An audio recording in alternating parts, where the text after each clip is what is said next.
What is up, folks? This is boy Dino, aka your Solid Five, and you are listening to Beyond the Ether podcast. I have a couple guests this week.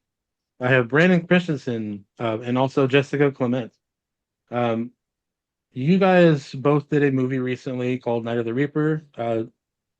Brandon, you wrote and directed it, and Jessica, you starred in it. So before we really like jump into that whole thing, let's talk a little bit about your guys' like upbringing. And then we can, get straight into the whole, creative and all that stuff. So, you guys are both in Canada, right? Yeah, Yeah, yeah. I'm in Toronto. I'm just outside of Calgary. Okay, Where I know nothing about Canada, so I'm above are you? Montana. She's above Yeah. like Detroit. okay. Yeah. Yeah, I'm a California boy, so I don't venture Nice. out too far. Good for you. And so I guess Brandon, we'll start with you. So what got you interested in filmmaking or like the film in general? I think I grew up at like the perfect time for someone to be want to be a filmmaker because I had, peak Spielberg, I had Quentin Tarantino in the 90s, Robert Rodriguez in the 90s, The Matrix, things like that. Like I kind of grew up during what I consider the peak of Hollywood for me, anyways. Just like all the VFX things that George Lucas was doing in the 80s and 90s with ILM and all that stuff. It just sort of um, created.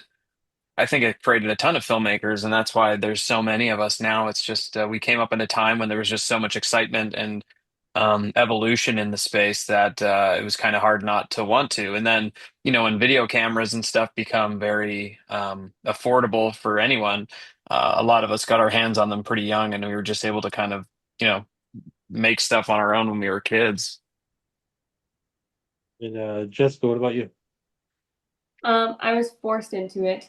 No, I grew up in a really kind of like musical and uh performing arts based family.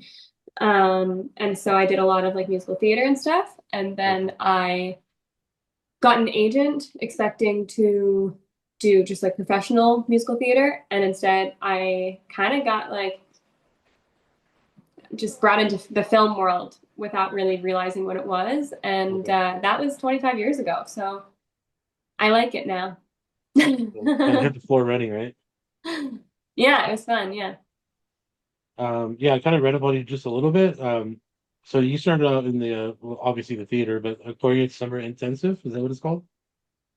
Yeah, I did yeah, Theater Aquarius. I did a bunch of their stuff. That's where I met my fiance. Awesome. Yeah. Yeah. And then you went to York University, but then you had to leave because of acting, and then to another Well, university, but yeah, yeah, yeah, she doesn't have her degree, and that's okay. It's that's working I out don't either. well so far. What about you, Kristen? Like, did you end up going to film school or anything like that? Yeah, I went to Toronto Film School for a couple years back in like the 2004 to 2006, and then just sort of tried to strike it out on my own and failed miserably. And so I just was kind of, figuring out. It was a long time of just like hustling and trying to figure out a path into filmmaking. That was always the end goal, but Yeah. it's extremely hard and to just sort of break into. So I would just do like, I was kind of doing corporate videos and music videos, and I got into commercials and things like that. But I was always shooting like short films on the side just to sort of get that Okay. creative outlet.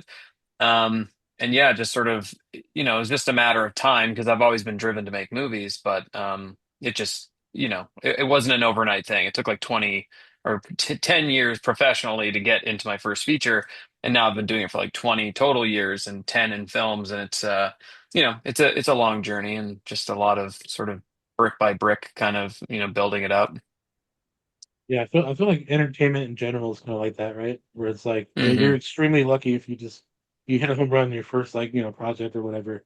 Um, Totally. but like these things usually take like a long time. Um, Yeah. I mean, even me as a podcaster, like I haven't I've been doing it off and on, 6+ years, but like just to get where I was at now, it's like so much different from when it started, it was like no one's like responding to you at all. So, you know, um, so it's kind of weird how that journey goes. Hmm. It's a lot of Um, failure, and you just have to keep going and push through yeah, and fight back. And yeah, that's pretty much everything in this space. yeah. I mean, yeah, even rejection too. I mean, all that stuff. So, um, Hmm. and so Brandon, you said that like you sort of grew up in a. I mean, obviously we're kind of like in the same era.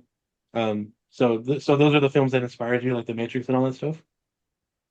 Yeah, I mean, I think there's a lot. There's just that those are just sort of like giant movies, the Lord of the Rings Right. trilogy. Like there was just sort of this period from the 80s through the 90s where I think that we kind of like peaked cinematically. And once Lord of the Rings finished, it felt like we had done everything, and so nothing really surprises you anymore. And it kind of goes back to just like storytelling, and that's what matters. Because like you watch a Marvel movie and they all kind of blend into each other, and it's all like incredible and amazing visuals, but it doesn't really mean anything. And it's just Yeah, like once you've seen everything, because everything can be done, um it's less surprising. So that's why movies like that wins. It's like Anora, stuff like that. It's not like a huge spectacle. It's just an interesting story. And so I think that that's what, as much as I'd love to do like a big spectacle blockbuster, I think that especially in the indie space, like you can control a small, cool story. And that's just sort of where I'm fitting in right now. yeah. I actually had that conversation with somebody recently about, um, you know, big production compared to small ones, and how like Hmm. is way more free and I guess in a small, production company rather than the grandiose studio, where Hmm. like it's just there's a certain look, there's a certain vibe that they only push out, Um, Right. so I definitely get that. Um, and so like, what about you, Jessica? What was the thing that like when you started, doing theater, and then like every now and then you put on a movie, was there like a certain movie that like stood out to you that you were like, oh, that's the one that that's what I want to do. That's a good question. God. No, I actually, as an actor, like I really suck at watching movies. It was more so like I would meet somebody on set and all of a sudden they would be like a new kind of role model for me. And that would be like the next point that I'd like to get to because maybe I was like playing their best friend. And then I'm like, oh, I want to do that role next time so that I'm like a bigger part. And like, how did you get into that? And blah, blah, blah. And then I would kind of work my way up just based on, yeah, I think what I saw on set and what I saw in the movie afterward. But I was so young. I honestly, I wasn't watching movies. I was like making up dances and stuff with my friends. Um, and so it would just be like, oh, that looks like fun, and I want to do that when I was on set. And then I'd be like, I hope that next time I get to do that. And yeah, and now like with horror, um, I was kind of late to the horror game, but my fiance is a big fan, and so I pretended I was into it for a long time while I was trying to get him to date me, and so I watched quite a bit, and it was really cool to because the same thing happened. I was like, oh, I want to be that girl at some point. I want to be like a final girl, and so then doing it, it was just another one of those feelings where I was like, okay, check, let's keep going. It's funny you say that because usually it's the guy that's trying to trick the girl to like dating him. It only took me 14 years.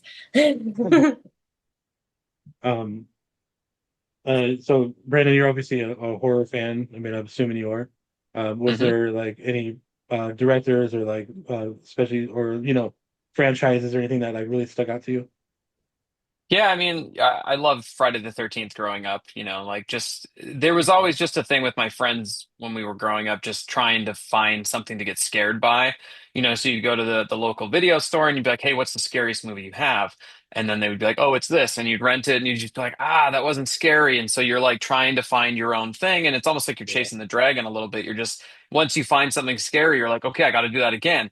And then you're looking and you're searching and then you find the next thing and you're like, yes, yeah, yeah, that's it. And then it's just kind of like you're constantly doing it. yeah, So yeah, it wasn't really just like one franchise. I mean, Friday the 13th, it was always like who's better, Jason or Freddy. Yeah, yeah, And back when I was a kid, for some reason I liked Jason a lot more, but now that I've grown up and I've seen, and I've done things, I appreciate the creativity and the fun that Freddy has, that it's just yeah, like the set design, all of the gags that they do, they're so crazy and just like creative that as a filmmaker I appreciate those a lot more now. But yeah, it was just like you watch Child's Play and then you're in bed and you're thinking that he's going to be under your bed and he's going to like stab you through the mattress or something, and it's just that feeling dies, and then you want to recapture it and just like do it again and again and again, and it kind of kept going. yeah. I like that the point about growing up or like more appreciating more about certain characters, right? So Hmm. Freddy Krueger, like he obviously has a personality, and like Jason Hmm. doesn't. Jason just Right. bursts in through the door and Right. catches you or whatever. Totally. Although I'm still a Jason fan, still like at heart, like I'm like yeah, it's even though technically he's a deadite, but um, You can be in it. We were just talking about you. I just didn't know you were going to be home so soon. This is the one that I was trying to get to date me. oh okay. So, mission accomplished. That's so funny. Have you heard that, Brandon, about Jason being a deadite? No, but I mean, it makes sense. I think it's just, he keeps coming back and everything. It makes, yeah, I've never heard of an official theory about it or anything, but Yeah. I mean, it tracks for sure. So the director of Jason Goes to Hell, he Hmm. they cut out the scene, but there was the Book of the Dead shows up on screen at some point, and so that's to kind of like tease you about Jason being a deadite, and Yeah. that's why he's like supposedly his mom like brought him back, with the book and all that stuff, and that's why he just keeps coming back. So Hmm. Yeah, um, that's cool. the unofficial Yeah. theory, yeah. Yeah, yeah. And so like, man, I watched like a bunch of your movies, and I was so like invested. Um, but what inspired you to write Night of the Reaper? I mean, when I was growing up, I'd watch all the horror movies and stuff like that. And When Yeah, a Stranger Calls was one I saw when I was pretty young, and it was just sort of the feeling of a babysitter in peril.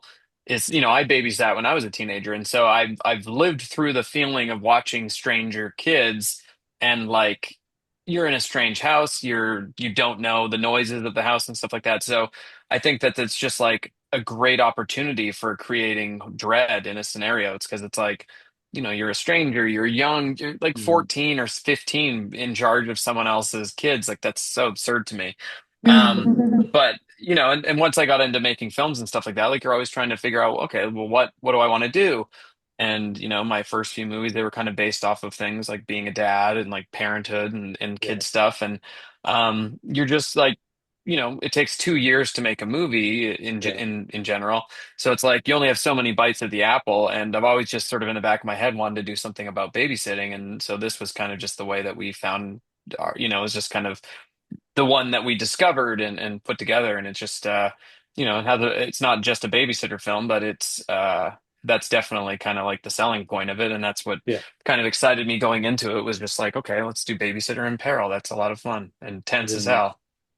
yeah, for sure. And Jessica, did you enjoy that role? I mean, it's the lead role, obviously, but also like just the type of character it is. You think that she's in peril, but it's like, the plot twist later on. So Mhm.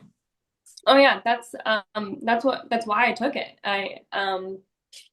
I ran through this so many times, but I play a victim quite often. And when I got the script for this one, I was like, okay, another victim role, but she's like, the lead of this horror movie. That sounds fun. And then when I got to the twist, I was like, oh my gosh, yeah, I need to do this because yeah, I play a victim all the time, but this is me being like, haha, joke's on you, audience. I'm stronger than you thought. yeah. I am the final girl this time, but even Yeah. more cooler. Yeah. Right. Um, no, I love like because it's based in what year is it based in? It's like, is it modern? It's a small No, town, so it's like. It's the 80s, but it's 80s? vaguely Okay. 80s because Oh, like we that's didn't right. have the Okay, yeah. budget to, yeah, we didn't have the budget to like pick a year and stick to it because then you're just running Right. into anachronisms like crazy, like, oh, that car is from whatever. And so we just sort of we did the Goldbergs, the TV show, like they do sometime in the 80s, and that's what this is because then we can kind of cheat a Okay. little bit because yeah, we're kind of just dealing with a limited budget. Yeah, I mean, no, but it turned out great. I mean, it's, you can see it. But no, I love like well, especially like the feel of it, like the sort of graininess of a lot of the camera, like obviously there's Mm, like the cinematic, regular picture, but then you go into the camcorder, and stuff right. like that, and it's like, and then it goes into like literally that era, which I'm always a fan of. Like every time I see those movies, I'm like, hell yeah, like that just reminds me of childhood, and Hmm. and all that good stuff. And then, leading into like, what happens in the story, I was like, I'm invested, and that's why I was like, I gotta like talk to these people. It was so cool to like, but no, but like besides that, like your style of like directing, like I don't know, I watched, at first I watched Z, and then I watched Superhost, um, and I love Superhost. I was like so invested in that, um, and I was pleasantly surprised to see Barbara Crampton on there. Um, Yeah, yeah. and She's great. so yeah, I was been trying to get her on for a long time, but um, how was that process? Because like you're in one location, um, in the woods, and it's very, in most cases, kind of like first person. Well, not really first person, but like it's all gravitated towards two characters, until the third one comes in, and then you Hmm. find out she's batshit crazy. But um, like, how long did that take you to write? I mean, and like film and stuff. It was kind of cool because it was during COVID. Like we were Okay. one of the first projects to like get back going during COVID. So there weren't a lot of rules or regulations in place yet, and like testing and stuff like that was very expensive. So Yeah. we had to do, the crew, if you look at the credits, it's very small. There was like six of us on set on any given day, like of the crew and then the cast as well. Um, but I don't know, it took about a year to write or something like that. That was the first script that I ever wrote solo, like just, Okay. kind of tackled it by myself. And there's a lot of finding your voice and like learning to be confident in what you're doing and stuff like that. And so that was part of the problem is like I would write 25 pages and I'd be like, okay, this is really good. But then I would go back and rewrite the first 25 pages because you're like scared to take the leap to the next part. Yeah. Um, and so yeah, it took a little while because I was kind of learning how to do it. And then once we, I had it moved very quickly. Like we went from the script being finished to shooting in probably like 2 months. And it was just, Oh wow. it was a really fast shoot. It was 3 weeks, and we just did it. Like it was kind of like summer camp. We all just went up to this cabin in the woods and um, just sort of shot this thing over the 3 weeks. And it was kind of ever evolving. Like we started with just the two cast members, and then Gracie Gillum joined us, and we did she was part of it then. And then Barbara Crampton came in for the last week for a couple days, and then so it was just like slowly evolving, slowly expanding. But it was a lot of fun. It was just like the first time that I'd written the thing to by myself, and I kind of directed it, edited it, colored it, did all the VFX. Like I did the whole Wow. Yeah. process, um, and it was just such a blast to do because it was just we were just like cowboys in the Wild West. We had no idea. There was just the rules were so strange at the time, and COVID Yeah. was such an unknown that it just sort of created this really weird time in our lives that we took advantage of. So it was cool. It's like well, it's sort of in the same effect, but the movie Black Friday, like when they shot that during COVID, also like Hmm. they were only allowed certain people on screen at a time. Yeah, So like, how are you supposed to make a Black Friday movie when there's yeah, only like yeah. six people on screen, or whatever Hmm. it is. Um, Right. so is I saw credited on the writers. Is Ryan your brother? Is there, or who's Yeah. okay? So that's usually your writing partner. Yeah, we've ever since 2020. Yeah, I mean, Night of the Reaper, we started writing in 2020. So Okay. I was actually on set shooting Superhost when he wrote the cold open, and so we had been talking about writing together back then, but that was kind of the first opportunity, and then we've written probably 10 scripts or something like that now.